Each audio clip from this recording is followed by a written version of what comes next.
Episode की शुरुआत होती है हम जॉन को एक ज्वेलरी शॉप में एंटर करते हुए देखते हैं। तभी वहाँ की एम्प्लॉय से पूछती भी कि वेलकम सर, और मैं आपकी भला क्या हेल्प कर सकती हूँ। वो उसे बताता है कि वेल दरअसल मुझे एक रिंग चाहिए एक वुमेन के लिए, और मुझे एक ऐसी रिंग चाहिए जो कि अगर मैं किसी वुमेन को दूँ तब वो मेरे साथ अपने पूरी ज़िंदगी को मेरे साथ बिताने के लिए रेडी हो जाए। और वो बस ही सोचे कि उसको तो अपनी पूरी लाइफ को मेरे साथ ही बिताना चाहिए। वो कहती है कि वो अच्छा ऐसा है क्या, और सर तो फिर आपका मतलब ये तो नहीं है कि आप मेरे से एक प्रपोजल रिंग की डिमांड कर रहे हो।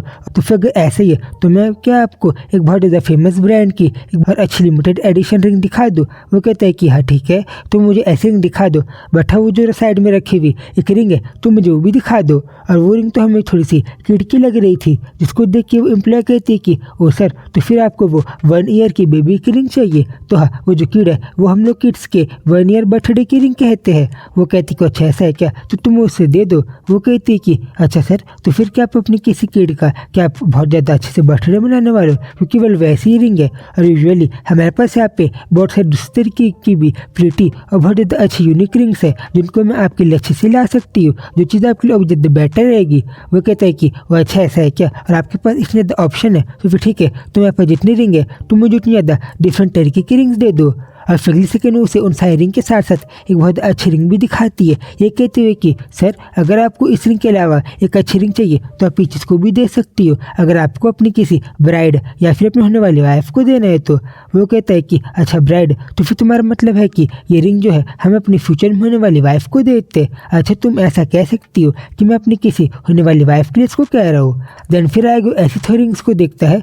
देन वो कहता भी है कि वेल मुझे तो ये बात कभी समझ में भी नहीं आती कि भला क्यों लड़के और लड़की जब मैरिज करते तो लोग एक दूसरे के हाथ में रिंग को क्यों एक्सचेंज करके एक दूसरे को लाइफ टाइम रहने की प्रोमिसेस और दूसरे तरीके की कसम क्यों खाते। क्योंकि मुझे ये सारी बातें तो कभी भी समझ में नहीं आए, क्योंकि क्या सारी चीज़ें करने के पीछे कोई मतलब या फिर मीनिंग है भी, या फिर बस सारी चीज़ें हम लोग बस अपनी पावर को दिखाने के लिए करते हैं। और तभी जब उसको अपने ही बॉडीगार्ड की बात याद आती है, जब यहाँ पे आने के पहले उस कार में कह रहा था कि दरअसल सर हम अपने पार्टनर को एक रिंग इसलिए देते हैं ताकि बाकी लोगों को पता चले कि हम लोग इंगेज हो चुके हैं और हम लोग हमारे साथ एक पार्टनर है, इसीलिए आप इस चीज़ को ज़्यादा मीनिंगलेस मत समझिए।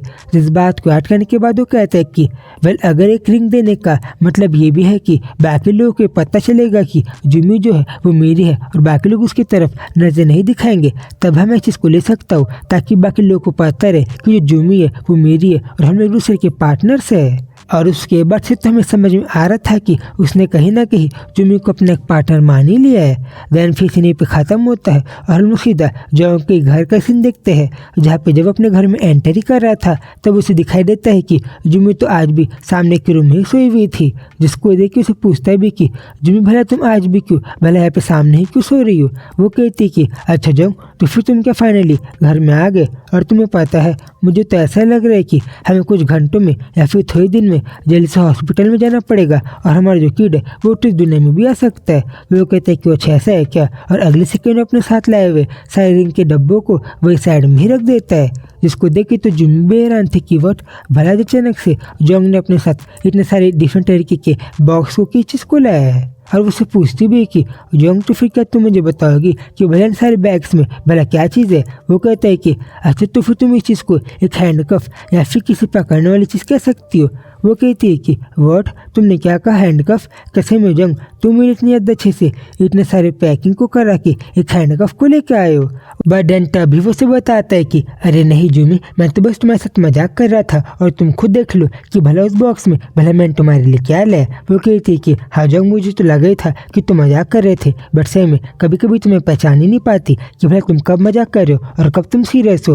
और फिर तभी जैसे अगली सेकंड वो उस बैग को खोलती है, उसे दिखाई देता है कि उस बैग के अंदर तो बहुत ज़्यादा प्यारी सी एक अच्छी सी रिंग थी, जिसको देख के तो अगले सेकंड उसके पूरे होश उड़ जाते हैं। तभी जंग पूछता है भी कि तो फिर जुमी क्या तुम्हें ये गिफ्ट अच्छा लगा और तुम्हें भला चीज़ कैसी दिखाई दे रही है। वो तो बहुत हैप्पी थी और उसे कहती भी कि सेम जंग भला तुम इतनी ज़्यादा स्वीट रिंग को भला एक हैंडकफ कह भी सकते थे, और कहीं तुम मुझे जब हैंडकफ कह रहे थे तो कहीं तुम्हारा मतलब ये तो नहीं है कि आगे मैंने तुम्हारे इस रिंग को एक्सेप्ट करने के बाद तुम्हारे पास जाने के बारे में भी छोड़ा तब तुम मेरी खैर नहीं और तुम ऐसा बहुत बुरा करोगे। वो कहते हैं कि हवेल तुम ऐसे भी समझ सकती हो, बट वो एक और बात कहता है कि बैठा जुमी मैं इस रिंग को तुम्हें इसलिए भी दे रहा हूँ ताकि बाकी लड़के जिनकी नज़र कभी भी तुम्हारे ऊपर पड़े उन्हें पता रहे कि तुम मेरी पार्टनर हो और हम मेरे दूसरे के साथ है। वो लोग तुम्हारे बारे में ज़्यादा कुछ भी ना सोचे। वो कहती है कि वो अच्छा ऐसा है क्या, और अगले सेकंड जब उसे दिखाई देता है कि वहाँ पे तो जोंग ने एक और ज़्यादा अच्छी रिंग लाई थी जो कि शायद से किसी किड के लिए थी, किसी 1 ईयर के। वो तो हैरान थी और कहती भी कि वॉट जोंग, के तुमने सही में ये किसी बच्चों की बर्थडे रिंग को लाया? मुझे तो एक्सपेक्ट ही नहीं किया था कि तुम कभी ऐसा भी कहोगे। वो भी कंफ्यूज, वो भी कहता है कि वो अच्छा ऐसा है क्या जुमी, और तुम्हें मेरा ये गिफ्ट अच्छा लगा? और मुझे तो कभी नहीं लगा था कि तुम्हें मेरा गिफ्ट इतना ज़्यादा अच्छा लगेगा। बट तभी उस रिंग को देखने के कारण तो क्योंकि जोंग ने उस रिंग को जुमी के अलावा एक किड के लिए भी लाया था, उसके तो आग से निकल जाते। और कहती है कि हाँ जोंग, तुमने बिल्कुल सही कहा, मैं तो इस चीज़ को बहुत ज़्यादा लाइक कर रही हूँ और मुझे तुम्हारी ये किड की रिंग को ज़्यादा पसंद नहीं आई। और हवेल मुझे ऐसा भी लगता है कि हमारा जो आने वाला किड होगा उसको भी ये गिफ्ट बहुत ज़्यादा पसंद आएगा। मैं तो ऐसा भी कह सकती हूँ कि तुम जितने ज़्यादा टेरिबल, मैंने तुम्हें जितना समझा था, तुम उतनी ज़्यादा बेकार और टेरिबल पर्सन नहीं हो, बट तुम अंदर से बहुत ज़्यादा स्वीट और थोड़े से ही सही बैठा काइंड हार्टेड तो जरूर से हो। और फिर अगले सेकंड हम देख पा रहे थे कि वो लोग ने तो बहुत ज़्यादा स्वीटली एक दूसरे से बहुत ज़्यादा अच्छे से गले भी लग गए थे, जिससे हम लोगों की बहुत ज़्यादा प्यारी सी बॉन्डिंग भी समझ में आ रही थी। और फिर तभी ऐसे सीन आगे बढ़ता है और इस सीन पे ख़त्म होता है और हम सीधे हॉस्पिटल का सीन देखते हैं। और ऑफकोर्स ये दिन तो कभी ना कभी आना ही था। और फिर तभी जब जोंग आगे बढ़ रहा था वो बाकी लोग से पूछते हैं कि वेल जुमी कैसी है। वो लोग बताते हैं कि वेल शायद डॉक्टर उसे 1 वीक से देख रहे, वो बहुत ज़्यादा बेटर है। और वो लोग ऐसे बताते भी कि वेल अभी क्योंकि शायद से जुमी की हेल्थ कभी भी थोड़े टाइम में ख़राब हो सकती है और किड शायद से इस दुनिया में आ भी सकते हैं, इसलिए डॉक्टर उसको बहुत अच्छे से ध्यान रख रहे। वो कहते कि अच्छा ऐसा है क्या। देन फिर अगले सेकंड लोगों को अपने ही बाकी के लोग भी दिखाई देते जो कि जोंग को बताते कि ठीक है सर, तो अब बाहर जा सकते हो क्योंकि जो जुमी है वो उस रूम में। वो कहते कि अच्छा ऐसा है क्या। और फिर जैसे अगले सेकंड जोंग उस रूम में एंटर करता है उसे जुमी अपने ही बिल्कुल सामने दिखाई देती है। देन तभी जुमी की नज़र जब जोंग पे पड़ती है वो उठती है और उसे पूछती है कि अच्छा जोंग, तो फिर तुम यहाँ पे फाइनली आ ही गए। वो कहते हैं कि हाँ जुमी मैं आ गया, और क्या तुम्हें बताओगी कि क्या तुम्हें भी पहले से बेटर फील हो रहा है। वो कहती है कि हाँ वेल मैं ठीक तो हूँ, बट मुझे जरूर से थोड़ा सा हर्ट तो हो रहा है क्योंकि शायद से कभी भी हम लोग का टाइम आ सकता है। वो कहता है कि अच्छा ऐसा है क्या, तो जुमी बट तुम अपना एकदम अच्छे से ध्यान रखना। और फिर आगे हम लोग ऐसी थोड़ी सी हेल्थ रिलेटेड बात करते हैं जो कि कोई ज़्यादा इंपॉर्टेंट नहीं थी, इसलिए मैं इसको स्किप कर रहा हूँ। बट फिर देन अगले सेकंड जोंग से कहता है कि वेल जुमी, अगर तुम चाहते हो कि तुम्हें बेटर फील हो और मैं तुम्हारे लिए कुछ भी कर सकता हूँ तो तुम मुझे ज़रूर से बताना। वो कहती कि हाँ जोंग, मैं तुम्हें अगर मुझे तुमसे कुछ भी हेल्प की जरूरत होगी तो मैं तुम्हें ज़रूर से बताऊँगी। और अगले सेकंड तो बहुत अच्छे से जोंग के हाथ को पकड़ लेती है। दैन उसे कहता भी कि हाँ जुमी, बट तुम एक बात की चिंता मत करना क्योंकि जैसे कि मैंने तुम्हें प्रॉमिस किया था मैं तुम्हें से प्रोटेक्ट करके और बचा के रखूँगा, मैं ऐसा जरूर से करूँगा और तुम्हें तो भी यहाँ पे कभी भी डेंजर में आने ही नहीं दूंगा।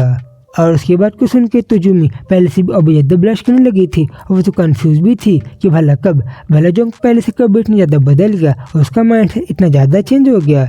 तभी उसे पूछता भी कि तो फिर जुमी, अगर तुम चाहती हो कि मैं तुमसे डिस्ट्रैक्ट करूँ तो फिर क्या मैं तुम्हारे पास आके तुम्हें किस कर दूँ। वो कहती कि सही में जोंग, तो फिर क्या तुम्हें इस टाइम पे भी कैसे में इस तरीके के मजाक को मुझसे कहना भी चाहिए। वो कहते हैं कि अरे हाँ क्यों नहीं, क्योंकि अगर तुम मुझे ऐसी सैड दिखाई दोगी तब मैं ऐसा क्यों नहीं कर सकता।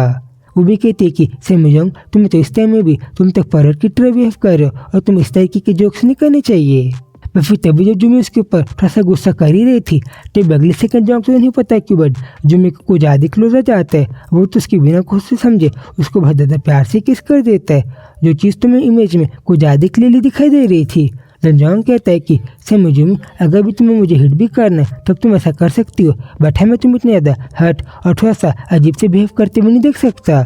वो भी कंफ्यूज थी कि भला जोंग का बिहेवियर इतना ज़्यादा अच्छा कब से हो गया। और फिर तभी अपने साथ इतनी ज़्यादा अच्छी चीज़ों को होता हुआ देख के जुमी कहती भी कि मैंने तो अब तक अपनी लाइफ में यही बिलीव किया था कि मेरी लाइफ जो है वो बहुत ज़्यादा बुरी ही रहेगी और मेरी लाइफ कभी भी ट्रैक में अच्छे से चलेगी ही नहीं। सही में मैंने जैसे बेकार चीज़ों को सोचा था मेरे साथ वैसा बिल्कुल भी नहीं हुआ और मैंने बस अपने मन में ये सारी बेकार बातों को सोचते हुए अपने आप को तो एक बहुत ज़्यादा बेकार से माइंडसेट में लॉक कर दिया था और मैं अपनी पूरी थिंकिंग को ज़्यादा नैरो माइंडेड कर दिया था। मैं बस अपने पेरेंट्स से ये सुन पाऊँ कि मैं गुड गर्ल हूँ, मैं वेल बिहेव गर्ल हूँ और मैं बहुत अच्छी लिसनर हूँ जो कि अपने पेरेंट्स की बात मानती है और कुछ भी अपने मन की चीज़ों को नहीं करती। मैं तो अपनी लाइफ में अपने कुछ डिसीजंस को ले ही नहीं रही थी और से में मैंने तो कुछ ज़्यादा बेकार चीज़ों को भी किया था। बट अब मुझे ऐसा लग रहा है कि मेरी लाइफ पहले से थोड़ी तो कुछ ज़्यादा ही बेटर हो गई है। और मैंने अपने आप को जिस बॉक्स में कैद करके रख दिया था, शायद से मैंने उस बॉक्स को फाइनली तोड़ दिया है। और थैंक्स टू दिस मैन जोंग, जिसने मेरी लाइफ को तो पूरी अप्स एंड डाउन ही बदल दी और मेरी लाइफ को इतनी ज़्यादा अच्छा और बहुत ज़्यादा बढ़िया वे में चेंज कर दिया।